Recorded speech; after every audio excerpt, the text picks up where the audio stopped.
progressively, you know.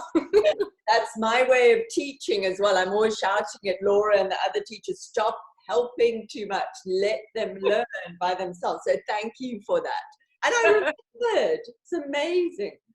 Okay. All right. So today I'm going to try and keep you all on track, although not all of you are here, for anatomy. Okay. And I need you to show me, this is the whole point in this course, I need you to show me that you understand, right? It's, you know what it's like one thing sort of reading videos and things, reading videos, you know, kind of, well, you are reading, there's slides and videos. One thing just watching them, but actually translating it into knowledge that you can then take out into your practice is a whole totally different thing, okay? So my job here is I need you guys to go and, sorry, I need to switch my mail off, to actually show me that you understand. I'm just quitting my mail. There we go. Okay. All right. So let's just start really simply with knee extension, hyperextension. Okay, thoughts? Caro? Not a problem if there is no pain, because it just means that the person has like a higher range of motion and that this will be the position where their knee is locked. Okay, so what I need to know, because I know that that's what I'm telling you on the videos, obviously, but what I need to know from you guys is that something that is understandable? Do we understand why? You know, because I can say to you, it's not an issue unless there's pain, and you can all go and nod and say yes, but I need you to understand why, so that your mind goes, Roxy. Because the ligament of the knees and the bones and the joints are really strong and can bear a lot of weight on them, and they actually get stronger the more we load them. I mean, obviously progressively, but that would be the why. It's like they are strong enough to handle anything, even if they are hypermobile. That's the way they are. And like Caro said, if there is no pain, it's fine. If there's no pain, it's fine. Hang on, just close my door. Sorry, it's been a crazy morning with 200 hours. Right, so, okay, so that's, but taking it, that's absolutely right. So it's again, taking it back to progressively loading things, okay? So it may be that somebody with a hyperextended knee or elbow hasn't loaded in the way that we're making them do in a yoga class, and therefore, and that might actually hurt them, but that can also hurt somebody who isn't hyperextending. The joints, the stuff in the joint is still going to be getting load that it's not used to. It's not like the people with hyperextension have more stuff in the joints, or it's more vulnerable. But do you understand? So if I ask you guys, we looked at this before. Okay, this is a leg. Can you all see it? Okay. If you can't see it, put me on spotlight, and then you can see the whole thing. So this is the. Sorry, get that. This is the knee joint, okay? So this is kind of like a perfectly stacked leg, right? Like we see in picture books, you know, anatomy books, okay? It's a perfectly stacked leg. What happens when, what is this called when I bend my knee? Flexion. Knee? Flexion. Knee? Flexion, okay? When I bend my knee, it's called knee flexion. So here I am, this is the thigh and the knee, okay? Like we all sit, most of us are sitting now, okay? So what is it called when I straighten my leg? Extension. Okay? So knee extension, okay? It's making it straight. So from me sitting at the desk like this, my leg is in a certain amount of flexion and it's moving into a certain amount of extension, okay? So what is happening with a person that stops just here is they're at what we call, it's 0 degrees, because it's anatomical pose, you don't have to work. But all that is happening when somebody's hyperextension is it's going a little bit further, okay? It's just ranges of joint doing different things. Remember we talked about it with hamstrings. So this is complete. So when we are if we're lying in Shalabhasana, okay, there's my foot, and then we lift the legs up like this, and then we bend the knee, the hamstrings just going into a range, okay? It's a short range, right? You understand that? It's going into, you can feel often yoga teachers go, ow, ow, ow, when you ask them to do that in the mid-air, because we're not used to it. But when we're standing and we bend forward, what range is the hamstrings in? If I stand and bend forward, if this is their short range, It's a long range. it's the long range, you see? So this is what I need you to understand, is you just working, the joint mobility is dependent on the muscles a little bit, but mostly on the bone. So somebody who's standing and folds forward, if they hyperextend, what would that then be? Would that be longer range than this? Yes. Who's saying that? Ava? Yes. Yeah, so it's longer, it means that, so I can see there's not a lot of understanding here, guys, so you need to go back to these videos. So it's the joint is just moving in different ranges. It's going from this way to that way. I mean, if somebody's leg went like that, that would be really weird, and they would have broken their leg and we'd take them to hospital. But the point is, it's just the joint moving around the joint. And because people have different ranges of movement, okay, doesn't mean that stuff is getting more squished. Does that make sense? Okay, because if I do this, I'm also squishing. If I do this, I'm also squishing. And somebody whose bone, if I put my hand in here, this is the stuff inside, somebody's bone just stops here, it just stops here, right? But if it's kind of a little bit differently shaped, like Colin's leg is, and Seth, it'll just go to here. Okay, it's just different ranges, short to longer, all right? It doesn't mean that they're going to hurt themselves, right? Does everybody, do you understand that? Can you see that there isn't that much difference? That the bones are just the bones. So when you stand on one leg and you make your legs straight, what do you feel when you make your legs straight? Activation. Janine? Just normal. You feel normal. You're standing in, it's a normal position. So you're comfy. You're comfy, right? So, and I mean like straight leg, okay? It's a normal position. You are going to have your straight leg wherever your straight leg bones determine your straight leg is going to be. And none of us have the same in between individuals, and even from left to right. One of your legs will be slightly more hyperextended perhaps than the other one, right? I can almost guarantee you, especially with yoga teachers, that none of you have a dead straight leg. Almost none of you. Does anybody feel that they have significant hyperextension in this group? Anya, okay, how much hyperextension do you have? Well, I'm not sure how significant is, but I do have quite a hyperextension in my knee. I've noticed that when I do hyperextend, if I try and lock my kneecap moves quite easily when I'm hyperextended. Whereas if I then put sorry? So what do you mean when you try to lock your kneecap? So you know when you try and lock your leg.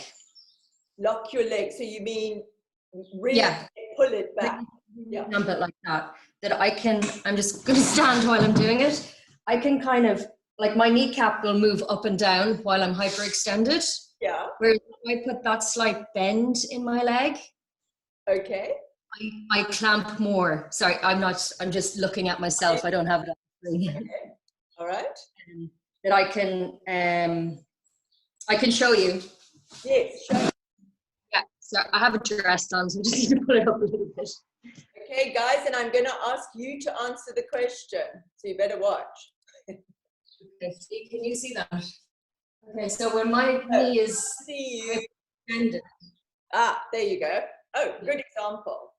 Okay, so, and then you see the way it doesn't stay locked, you know, that's quite, there's a lot of movement there. And then when I do the slight bend, I can't move it. It's not, Okay. you know what I mean? Okay, so that's what, so how does it feel when you pull it locked? Does it feel like really pulling it back? Does it feel uncomfortable? Not really, because it's something I've noticed over time and I've kind of been playing around with it a little bit. So it's not unusual for me to do it. But I think a few years ago when I first started to do it, it was a bit, that's a bit wobbly and unstable. But now it's not. That's not. It's okay. If you're in a yoga class, do you attempt to not pull back your leg? I just play around with it. I kind of, it depends on how I'm getting into the pose, whether I can or not. I just depends. Okay, so do you, what do you guys think is going on? Janine? Can I ask her a question? Sure. So when you're standing straight and you feel like you're in a stable, strong position, are you in the hyperextended position naturally? No, not when I'm standing neutral, let's say. So you notice that when you're on one leg? When Because I'm if doing you're some, hyperextended yes, like that, some yoga postures. okay, that's strange because normally a hyperextended, from what I can understand, is what is naturally comfortable in that joint movement at your end, you know, when you're standing comfortably with your knees straight. Okay, so that's a very good point. But now, so then we need to go to Anya and say, okay, Anya, what poses? And Tegan, I'll come to you after Anya answers. I don't know. Can anybody guess what poses? Ashton? Virabhadrasana. Sorry, I wasn't thinking of poses specifically, but I did have an idea. Perhaps you can tell me whether or not it has any anatomical validity, Catherine. Okay, let's so keep that a second. Let's just answer. Sorry, because sure. So Vidette, have you got an answer to poses? So somebody said Virabhadrasana. Virabhadrasana, which leg? Well, with the hyperextend, are they both like that? Are both knees like that? But they Or wouldn't just make any difference. Which leg in Virabhadrasana is going to feel it, perhaps? the supporting leg. Back leg. Okay, Vidette, you were going to say? I was going to say in pyramid pose, the front leg, because I find that's what happens to me. I hyperextend in pyramid and front leg. So just sort of jumping it quickly, it often, if people have problems, it's often felt in poses where the leg is at an angle and there's a load pulling back. So something like Trikonasana, okay? Front leg pulling back. As Vidette is saying, pyramid pose, pulling back the knee because we hang in that knee. So for somebody that moves from a stable locked knee to a vulnerable locked knee, normally it's those poses that go and shout at us. Tegan, you wanted to say something?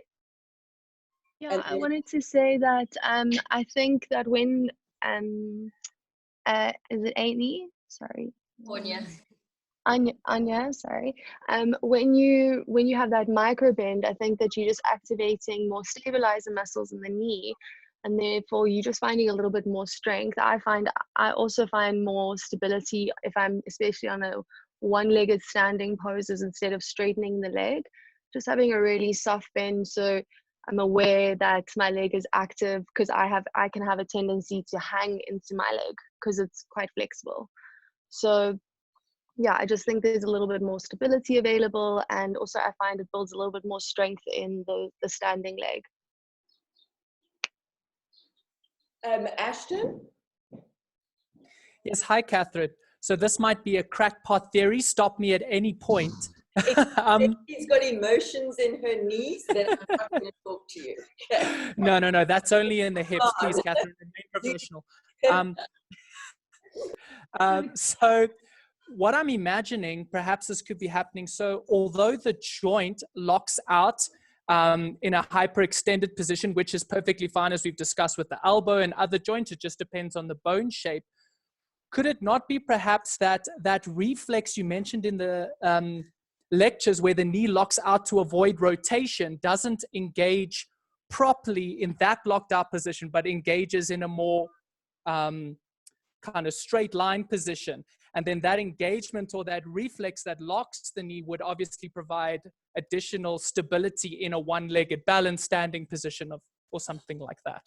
So not so much of a crackpot theory then. Look, the answer is, of course, we don't know. You know, maybe Emma knows. Emma's the physio of the group, but we don't actually know. What we know is that the little round thing, yeah, the patella, your knee, the patella, yeah, wibbling about the place.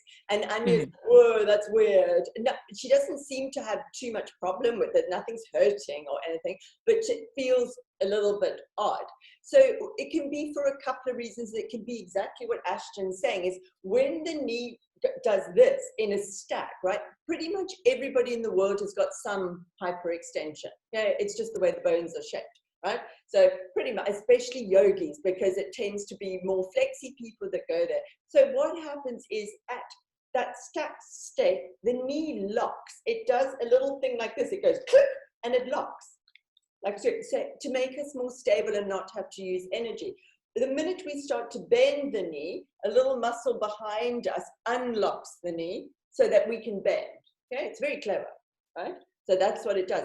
So what may be, look, I don't know what's happening to Anya. Something might be happening where she's moving into another range and that screw home mechanism isn't working, so it gets a bit wobbly. Or this thing here, the patella, tracks up and down. Okay, it's got a little track thing. And she may go into a range where it slips to the side. And then it goes like this, and it wobbles all about the place. The point is we don't actually know, but it's obviously something structural that's happening. And in that case, we would actually be saying, well, Anya sorted it out for herself, right? So we'd actually be saying, okay, you know, maybe then bend your leg a little bit if that feels unstable. Okay, but what is the key word here? Why do we have to do something about it? Ava? Yeah, the stability is the key word. So if she feels she is stable in whatever position, that is her normal. So I always come from the nervous system point of view, or a lot of times I try to. And if you, I think every one of us had it, if you put your fingers into prayer, into a real prayer, one way will feel the normal way. So with one thumb on top, it's for me the right one, it's normal. And if I try it with the left one on top, it feels completely different and not right at all. Yeah.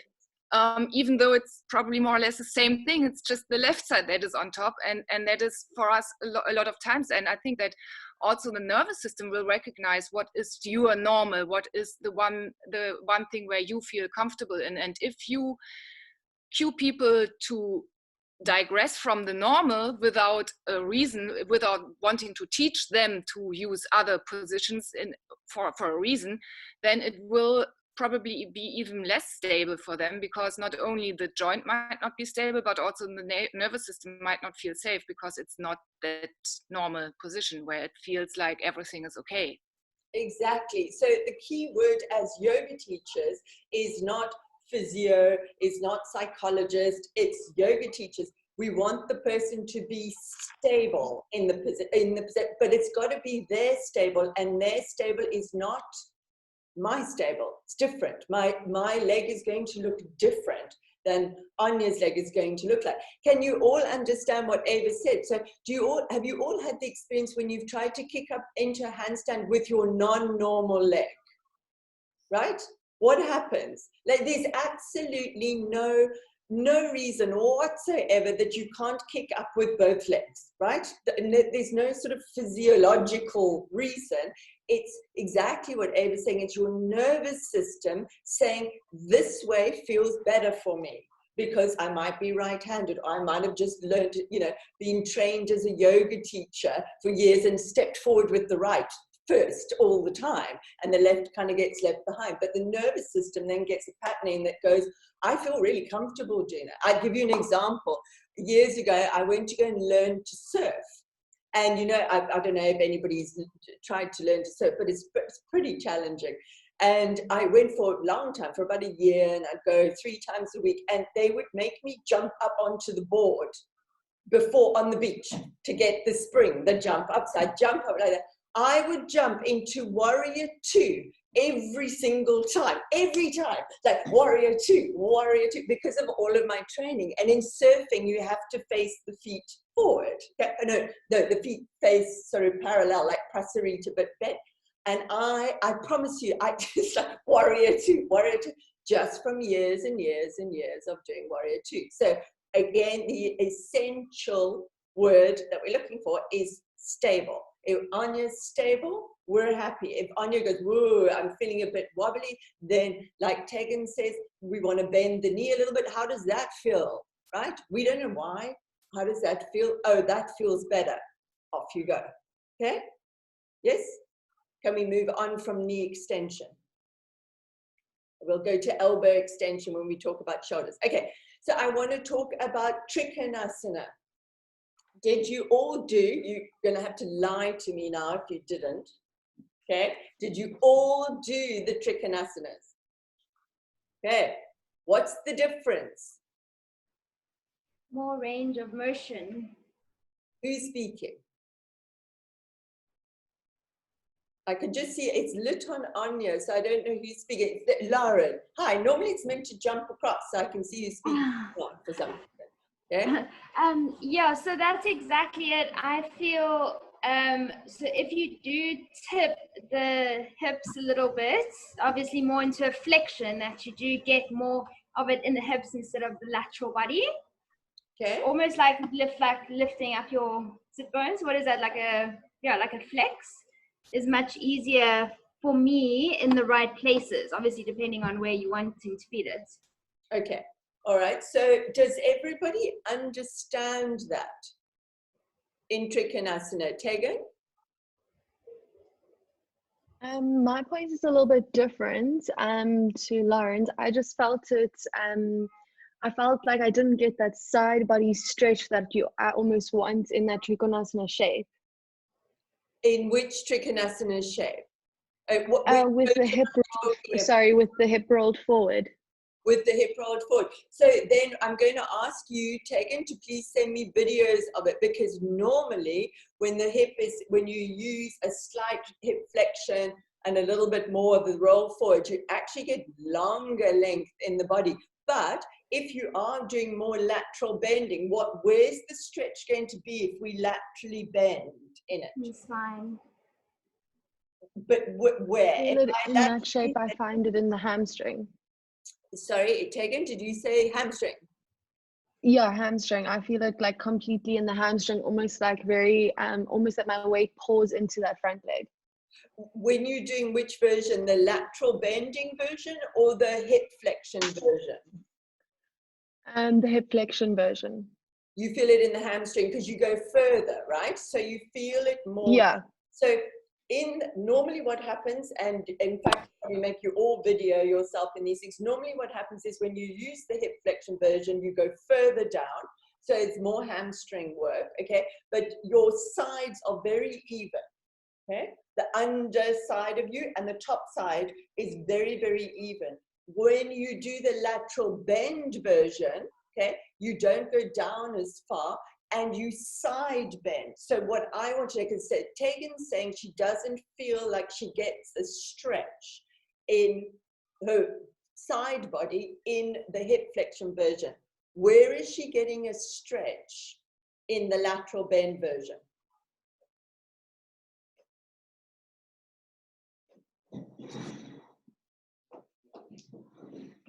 Okay, so if I'm doing, can you all see me? Yes, nod or don't, right? If I do the hip flexion version, I let the hip come with me, I go down, I'm fairly even, okay? If I do a radical side bending version, where am I getting the stretch? In your side? Yeah, yes, which side? Outer side. Top side. The top side. What's happening to the bottom side? It's being rounded. compressed. Compress, pinching, contracting. Okay, but so it kind of, it's totally fine because you're getting, that's the whole thing with side bending. The upper side is always going to get more of a stretch. So if we took the arm out like this, we'd get quite a bit stretched. But the bottom side, the ribs are actually hitting the hip point. Does that make sense? So, and the further down you go, or try to go, and that's what people do in Trikonasana, they try to get hold of the toes, okay? If they are laterally bending, do it as you sit here. Put your hand on your right-hand side, and now bend over to the right. Put your hand on your waist, and feel that your hip point will crash into your ribs. Can you feel it? Yes? No?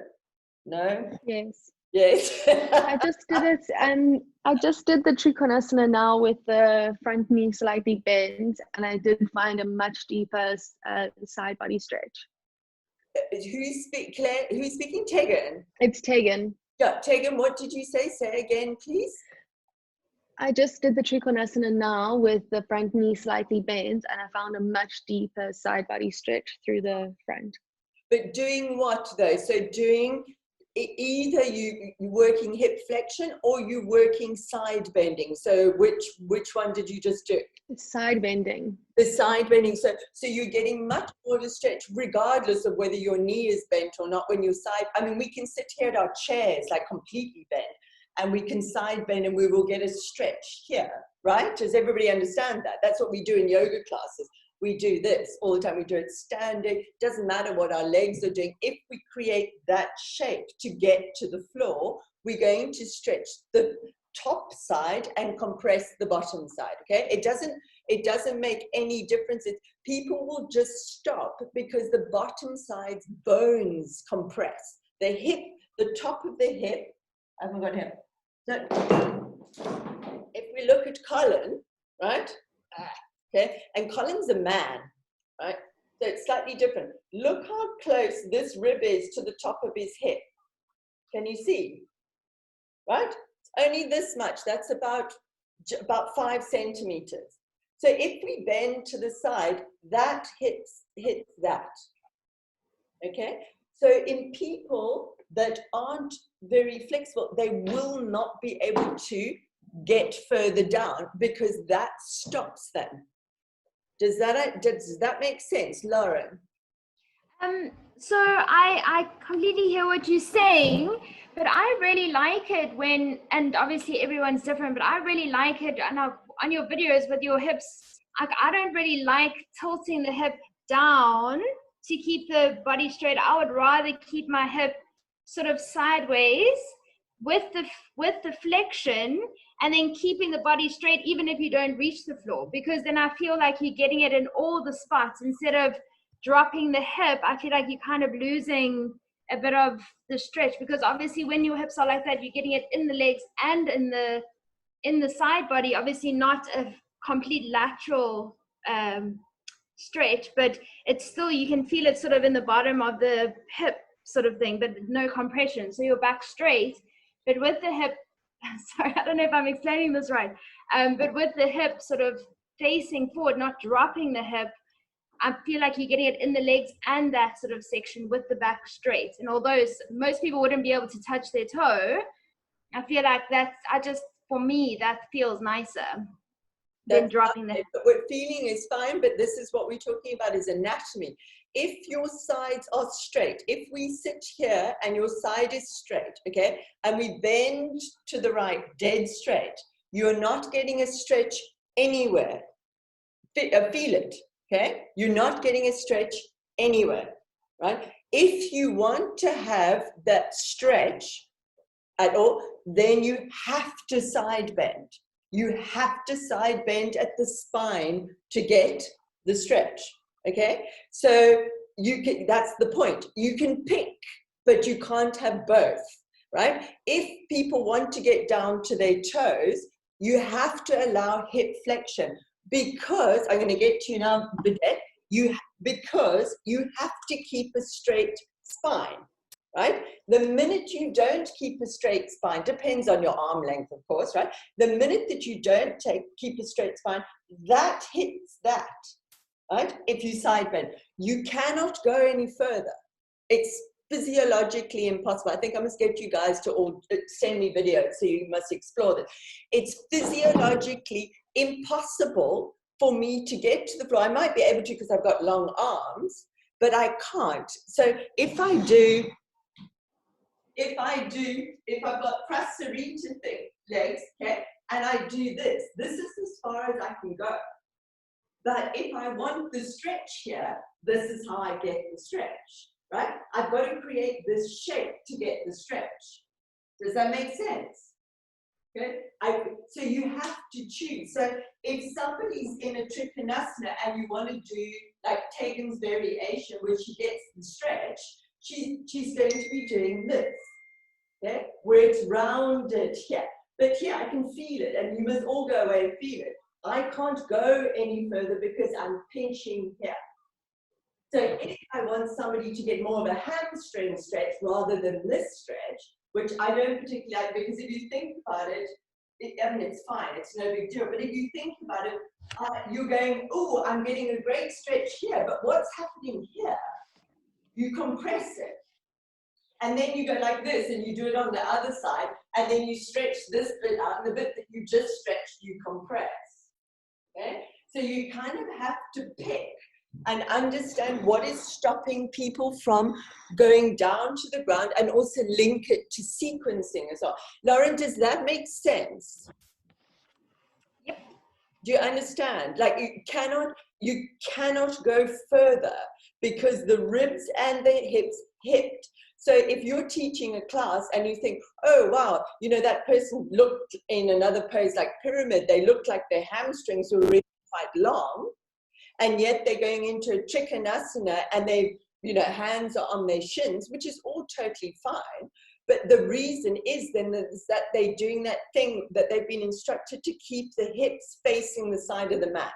And if you keep the hips facing the side of the mat, square on, you have to side bend. And if you have to side bend, which is also fine to do, it's just a different thing, then you will not get further down, okay? In order to use the hamstrings, you have to take the hips with you to go further down, okay? So if you do, I've done this adjustment so many times in my life and seen people, especially beginner yogis, going to the side and then they get stuck, and all I do is this, and move their hips, and they go like this, and they go, oh, that feels so much better. It really hurts. People don't say to you, it feels uncomfortable. But it's what I want all of you, I'll put it on the group, all of you to send me videos exploring what you feel in the poses, because I want you to understand that anatomically, you cannot get further down. It's fine not to get further down, exactly like Lauren says, but you cannot, you've got to understand that that is happening. You're restricting your people because you're doing a side bended Trikonasana. There's thousands of different Trikonasanas, okay? And you can do them all. We can do floating out in the air Trikonasana. We can go hand on your knee Trikonasana. We can do, like Tegan says, bent knee Trikonasana. It doesn't matter. You know, it's just what I want you to know is what's going on and why the person can't go further. And it's because you've instructed hips facing the side. You made them go into a side bend. Ava, I'm going to go to Vidette first. Vidette? Yeah, if I'm sort of understanding this all correctly too, you know, like you're saying from an anatomical point, when, you know, having your hips side on, you know, square to the side of your mat, then rotating that hip forward. If I can remember you saying correctly too, it's also bringing into a spinal twist, having to open up again. So, am I right at saying that? So from having lateral, you've had to bring your chest open, and yeah, I don't know if I'm... Exactly. So that's perfect, and I didn't want to get into it because it's actually quite complex, right? It's to do with how the spinal vertebrae move when we go into those poses. Trikonasana is actually a rotated pose, okay? Because we side bend, even if we're going into the hip flexion version, there's a little bit of side bend there. I don't want to get too dark down this tunnel. You'll get there when you get to spine, okay? But when you side bend even a little bit, you also twist, Okay? It's so complex, you'll get there. So it means anything we do where we side bend, the other side rotates. So it's absolutely perfect for Trikonasana. I'm amazed that you got that, Vedette, because it's quite complex. So for Trikonasana, we do side bend even a little bit, or like Lauren's saying, a lot. The minute we side bend, this opens up. Okay, we'll get there more in spine, but it's how our vertebrae work. So it works perfectly for Trikonasana because we do this, don't we? And we open the chest at the end of it. So if you completely side bend it, it's a little bit harder to open the chest, but that's a spine thing. Well done. Yeah, that's it, like quite a complicated thing. Yeah, okay. Ava. Yes, is it a good way to think of it that it's once again an example for that all the different joints work together to facilitate motion? Like for me, the most visual thing is if I don't want to use my shoulder blades when elevating my arm, for example, it's just I need the shoulder blade movement to facilitate the movement of my arm to get to full flexion. And it's the same with the spine and the hip, that they need to work together to facilitate the side bending process if I want to go there. Otherwise, I'm just stuck because the team is not working together. So that's the key. And that goes back to what Lauren's saying as well. It's okay. If I put Trikonasana in my sequence, like talking about sequences with, you're doing it with Laura and things. If I put Trikonasana in my sequence, I have a choice. I can go, my sequence is Astabhakrasana, because you guys were talking about it the other day, okay? I want to do some adductor work. I want to do some hamstring work. I think I'm going to do some compass. I'm going to do all of those kind of things. I'm going to put Trikonasana in too. So I have to emphasize the adductors and the hamstrings, and how I do that is by allowing the hip to roll forward, okay? By allowing hip flexion. That's going to emphasize the hamstrings of the pose. If I am doing, what pose would I want this stretched out for? This shape. Side angle. Who spoke? Somebody spoke. Oh, Martina. Extended side angle pose? Extended side angle pose, yes. All of those poses, we can take it into sort of more arm balance poses. Caro? Maybe also when you're teaching like a back bend class and just want to mobilize the spine in different ways. So back bend classes, more twisted arm balances, all of those kind of things. Then you could bring Trikonasana in and do what Lauren is saying. Don't go so far down, okay? Stay up and do a bit of a side bend, but it's a better side bend. It's going to be a better stretch for people than having them stand with their legs facing forward, because then we can only get to a certain place and people feel like a little, we can do this, but it feels a little bit uncomfortable. But we can use Trikonasana as a lateral stretch, so an oblique stretch, sort of. It's not the greatest oblique stretch in the world, but we don't have many of that. But that kind of action, and really stretching out, because people like stretching out from the hips. Does that make sense? So there's nothing wrong with either of the poses. It's that you have to understand that they're different and they've got different emphasis in them. Does that make sense? Okay, I want videos from all of you. I'll put it on the group, because I need you to understand. These are the things that I need you to understand, because they link then into sequencing. So also on that same subject, let's talk about the hip movement in twists. We looked at Parivrtta Trikonasana and Prasarita twist. So revolved triangle and wide-legged forward fold when I was doing the twist. What's going on there with the hips? What's the difference? Anya. It's allowing external rotation of the hip to be able to get deeper into the pose. Okay, so again, not in those poses. Yes, in other poses, definitely external rotation.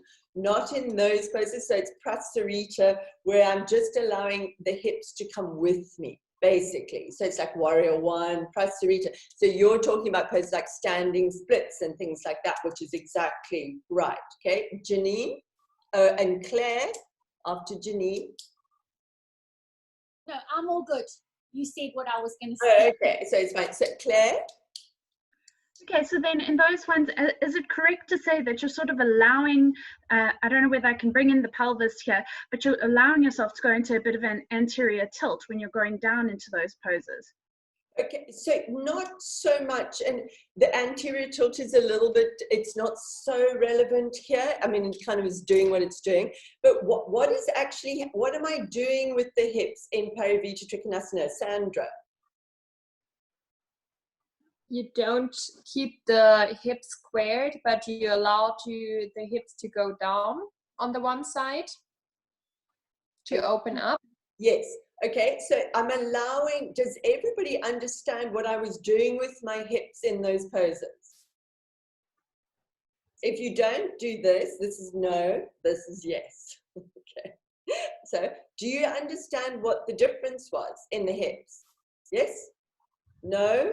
Okay. I'm going to say not 100% when I tried it, but I know my hips are a bit tight. So when I was trying it, I didn't feel a huge difference in the hips. But okay, so again, then I'm going to need videos. So this is great. So the difference in the hips is really simply, there are my hips, okay? So my hips face forward. So I was doing this, right? Okay, my hips face forward. When I want to go into pyramid, they're facing forward. But if I keep them facing forward and I want to twist, my lumbar spine, my lower back, can only twist 5 to 10 degrees. Do you put your hands up in degrees and show me how much that is?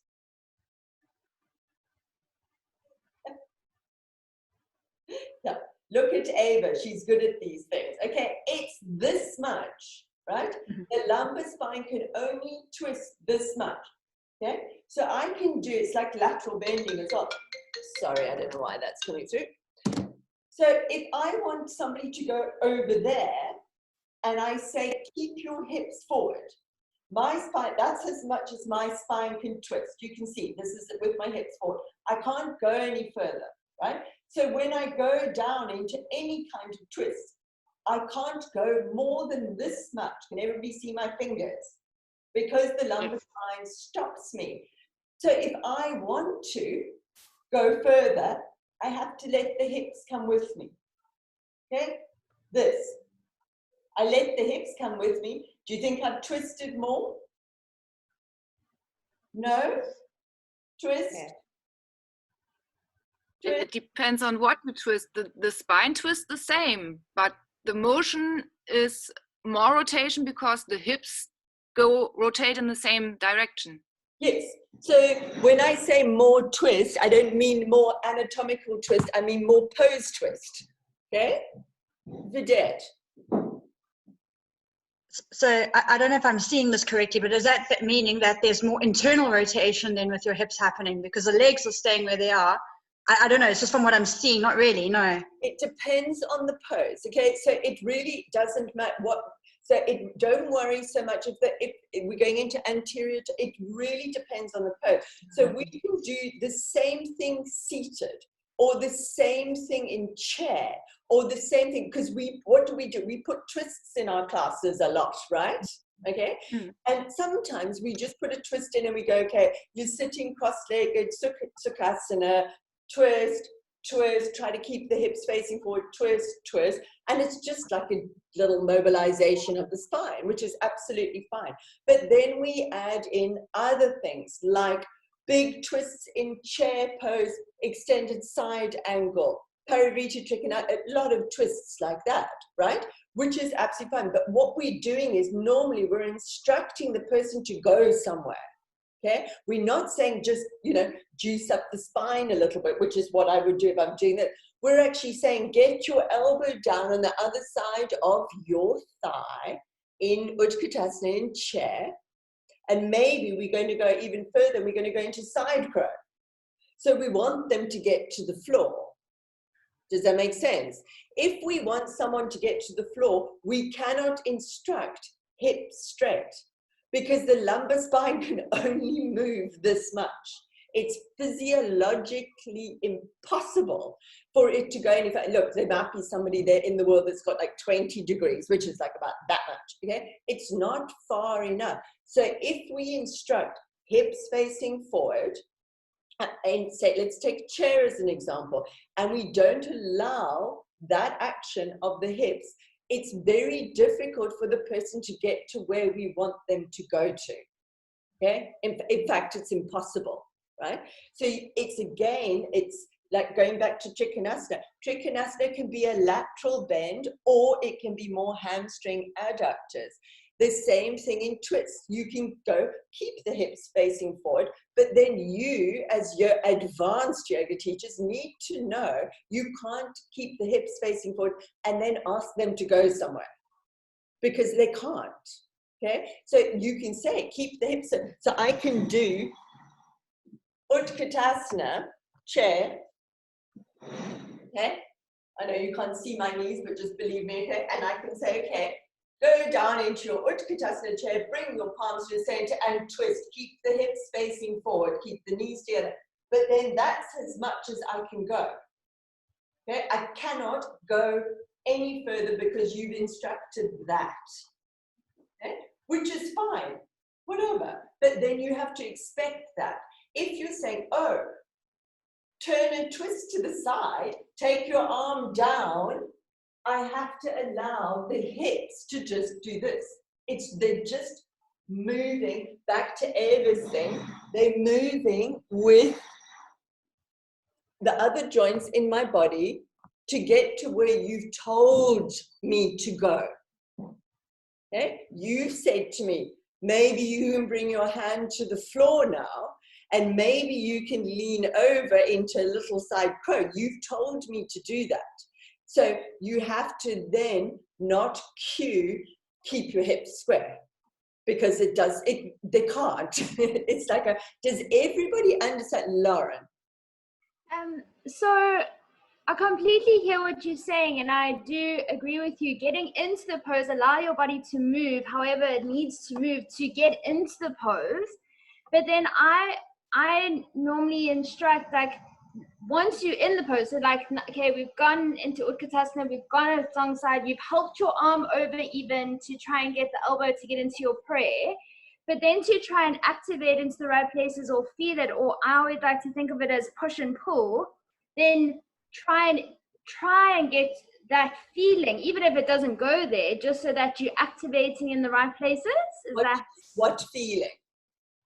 So because you've obviously with your hips straight, if you could get the hips straight, so I can quite easily go and put so I'm just going to do it because I work better with pictures.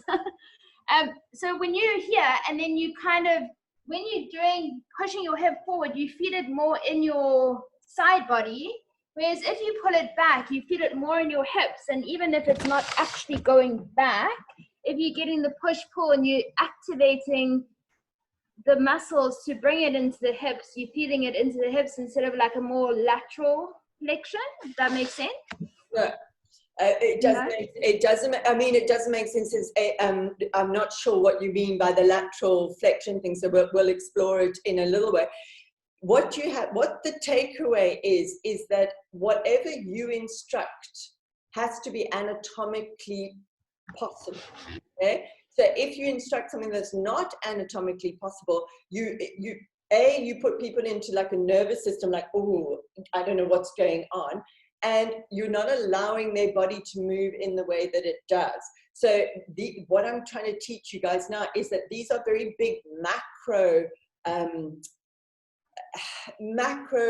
anatomical statements that I need you guys to understand. So then what I need you to do after this is go and actually work that out, Lauren. So actually go, hang on a second, this is how much I can twist only. If I then allow people to do, if they move their hips and their knees and things, and they come into Parshvabhakasana or whatever the case be, and I ask them to pull back. What is actually happening? Like, feel it in your body. So first of all, is it actually possible? Can they pull back and maintain a twist? How much can they pull back and maintain a twist? And then work that out, okay? So, because you cannot correct you can't override the lumbar spine. You know what I mean? You just can't. The lumbar spine only twists a certain amount. So what you might be instructing, and this is why I'm saying I'm not totally clear on it, but I don't want to go, I want you to send me a message and talk to me about it. What you're instructing is you want them to feel something, but you're unclear of what you want them to feel, right? But it's something that you feel in your own body, and you feel it it feels, I don't know, probably solid and stable and strong, but it's not squaring the hips. It's something else. It may be that you're just putting more pressure back on your, depending on the pose. Maybe you're drawing back with your arm to your thigh and your thigh to your arm and getting that feeling of stabilization. So I want you to go and pick it apart and let me know, because I want to be very clear. I'm not saying that what you're doing is wrong. I think there's a feeling there of something going on that is amazing, but I just don't want to spend a lot of time on it now. But it's not squaring the hips. It's something else. Yeah, I think that's exactly, yes. I think that's exactly right. So it's definitely not squaring the hips, but it's that activation of maybe pulling the hip back, but even if it doesn't square, but you want to activate. It's the same in Trikonasana. If you're not wanting the lateral stretch, but you're wanting more, it's not a lumbar stretch. I mean, I don't even know where it is, like your hip almost, and you squeeze into your bottom bum cheek so that it kind of gets that feeling, but it's not actually, so yeah, that's exactly it. That's great, because then that means that your awareness as a teacher is just getting more better and better and better. We have to be so precise when it comes to these things, especially when we instruct. So Martina, Ava, I don't know, Ashton or Vidette, one of you, I don't know who was first. Martina, you had your hand up a while ago. I was just wondering how it is in seated twists, like in Marichyasana. Same thing. So, same thing. Then my sit bones are not on the ground, not grounded anymore. I'm lifting one sit bone up in the air. Again, it's go back to the instructor. The lumbar spine only twists a certain amount. If you want somebody in a seated twist to hook their arm over or go into a bind, so that's like taking the twist further, right? It's like we want them to get around as far as they possibly can. We're not just doing a seated twist where we're just doing a little bit of this movement. If we do that, we have to, and you will see it, it's physiologically impossible not to, whichever direction, that other hip is going to come with and that will mean that your sit bone, so again, that's a brilliant example, because we then have to go back to the instruction. You cannot say to somebody in, let's say, Marichyasana 3, where you completely binding, you cannot say, ground both your sit bones, keep them facing forward, and then go and do a bind, because the lumbar spine can't do that. Look, you could do it if you've got really, really long arms, maybe, then you can kind of wrap around. It's like using all of the joints down the way, but most people can't. They cannot go past a certain degree, and normally in some of the twists, not just the little twists, in the class, but the big twists where we're trying to get to certain places and get to bind, we've got to allow the hips to move. We can't ground the sit bones in that way. Does that answer your question, Martina? Yes. Cool. Ava, you had something to say, and then Vidette and Ashton can have a fight about who is first. No, I'm fine. I'm fine. Okay, Vidette and Ashton, fight. Ladies first. Ladies first. Go, Vidette. Thank you, Ashton. So that would be back to the same thing of, going into twisted chair, and them saying that your knees have to be equal. That's just not going to be possible. By doing that, your hips are going to have to go back, and you're just coming back out of your twist again. Yeah. So you cannot have equal knees. Unless you have, for some reason, you want them to just go to the degree that the spine can They rotate. can. So the lumbar spine rotates very little, okay, very, very little, but the thoracic a little bit more, and our cervical is this is our big rotator, okay? So you know, they can go to a certain point and you can go, okay, I want to be focused just on the spine and just have the movements coming from the spine. But then that is not a go into full twisted chair, put your hands on the ground, come into Parshva-Bakasana. Okay? And bring everything Or back. the most radical twisted pose that I know is Pasasana. I don't know who's done it. So it's squatted Malasana, knees together. You take it on there and then you bind around your thighs and hold here. You have to twist like there is no tomorrow. I have never seen, go look up a picture of BKS Iyengar doing it. His knees are not level. It's because he can't, because you're completely compressed. You've got no room for proper rotation. And he's got a very bendy, or had a very bendy spine. So the knees move. Same thing. Ashton. Yes, hi, Catherine. I just wanted to make sure that I've grasped all your takeaways from this. So for me, what I've learned here is that firstly, we need to ensure that our anatomical cueing is possible, that we're not asking to do things that the physiology won't allow. Secondly, we need to make sure that it is appropriate in that the versions and the variations we choose of poses actually work towards the peak pose and activate the correct muscles and such for the peak pose. And then finally, that if we're going to ask for additional twist, we must expect and watch for additional rotation coming from other joints. We don't even have to watch for it. We can just go. Just expect it and accept it as part of the process of increasing the twist. Well, you know, if I want to look behind me when I'm reversing my car, no one's saying to me, keep your hips level. I mean, it's not in the K53, I remember. Now, just go like this and grab the back of your chair with your sit bones. And what has happened to your knees? And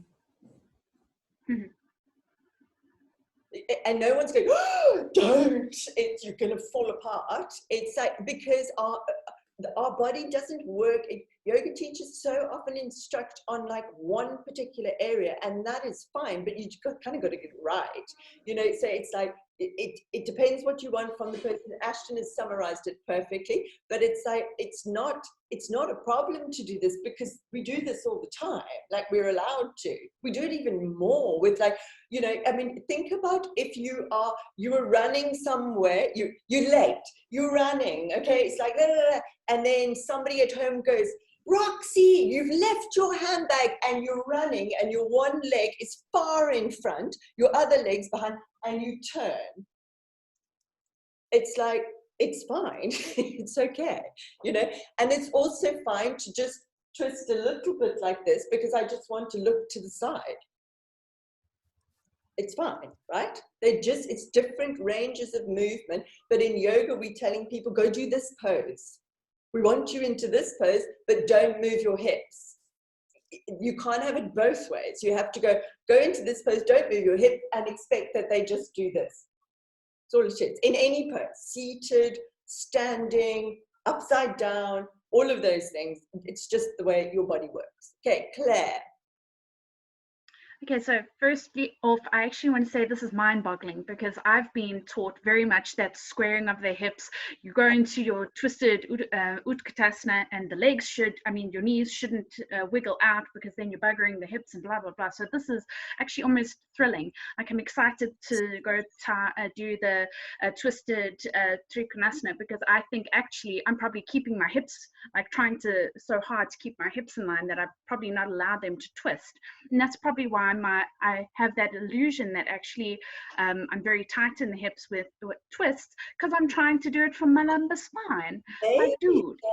Maybe that's why I want you all to do it, to play with it. And then, you know, and I'm not sure where the squaring of the hips instruction came from, but again, we just don't know. So I think it came from a protection of the sacroiliac joint that yoga teachers, it's kind of filtered in.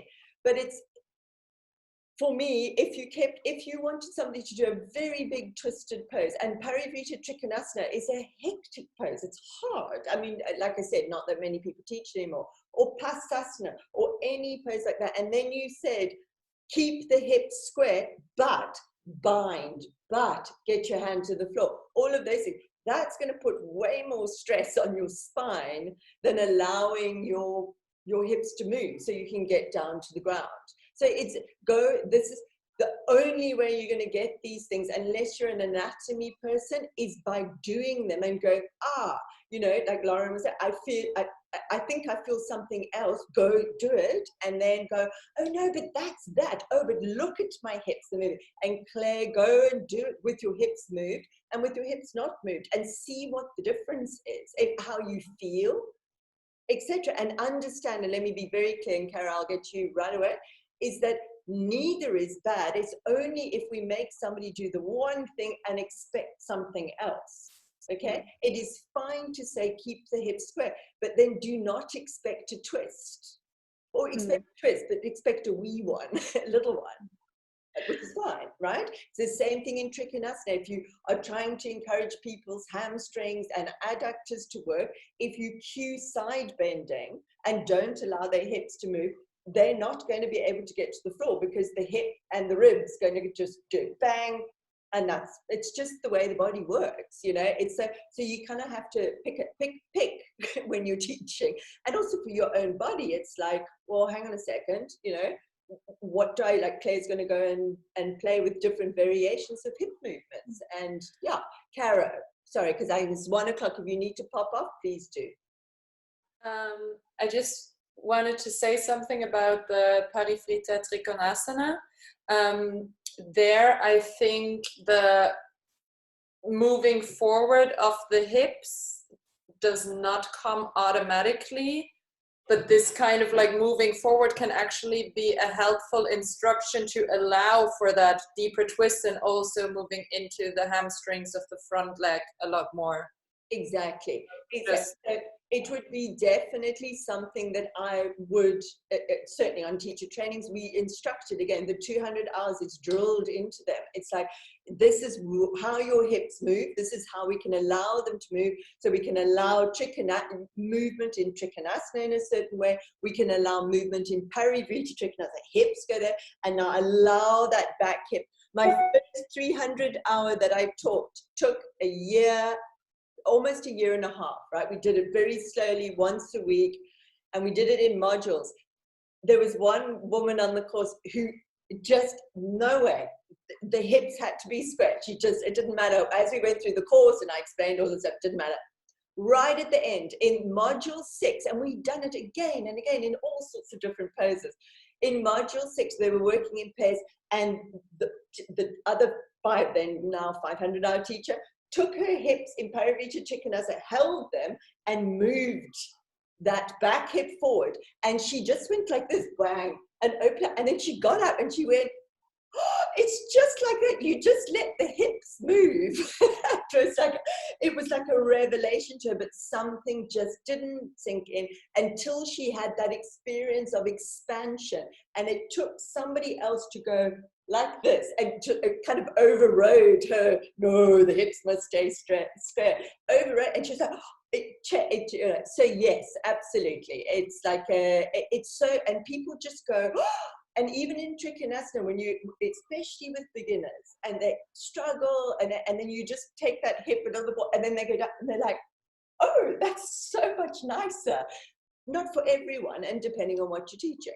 So there you go. Claire, did you want to say something?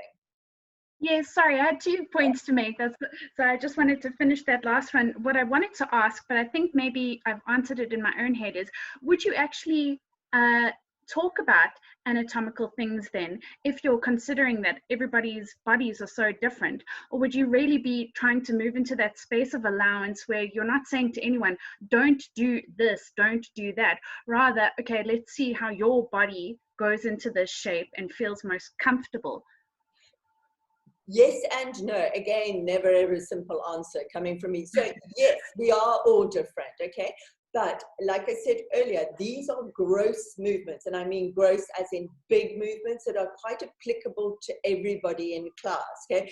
I wouldn't cue anatomy, but I know pretty much that at some stage, if we do lateral bending in Trikonasana, at some stage, the ribs are going to hit the hips for everybody out there in the world, just because of the way the bodies are. So if I want a hamstring movement, then I instruct or adjust the back hip coming forward, and I do it, but this is very beginners, and I'll send you a video of how I instruct it, okay? And in fact, it's a hip wiggle. So I used to make the whole class do these like hip wiggles kind of thing, and they used to roar with laughter, and then I go, okay, now off you go. So not in an anatomical term, but in a kind of making it fun. Parivita Trikonasana, like Caro said, I would definitely say if I wanted people down there, okay, everybody, hands on hip, wheel from the side. Okay, now we're going to turn forward, let that hip come forward, off you go. But kind of quick and not, I wouldn't labor the point, if you know what I mean. And again, I don't expect them to get it immediately. They come back again and again and again. So yes and no. Does that make sense, Claire? Just because if I'm instructing hip flexion in Trikonasana, letting the hip come forward, I can instruct it in a fun way. People can experiment with it. It's still, their bodies are still different, of course. So some people's hamstrings are still going to be more restrictive than other people. Some people are going to go, ooh, that feels a little bit compressive at the front. I don't like that. And then they come back up. So it's like the gross movements first for classes, and then like a little adjustments as we go along. Does that answer the question? Yes, perfectly. Thank you. Oh, perfect. I got a perfect. I like a perfect. Okay, so guys, I'm going to let you go because, yeah, I think we've said enough for today, and I think you've got to go unless anybody's got a burning thing that they need to chat about or ask. No? You're all good? Okay. So I'm going to put it on the group, and then I'd like you to explore those movements, because it's only when you explore them, and it's, you know, we're not live. If we're live, I can get my hands on you and do this and see, like what Lauren's saying, I can probably understand what she means, you know. So it's, I need you to do, there's a lot more work behind the scenes on these courses, because, you know, in a class, I can go da, da, da, da, da, and do it really quickly, but it's, yeah. So thank you very much. Good input, guys. Bye. See you whenever. Thanks so much, Catherine. Cheers, cheers. Thank you. Thank you. Bye. Bye.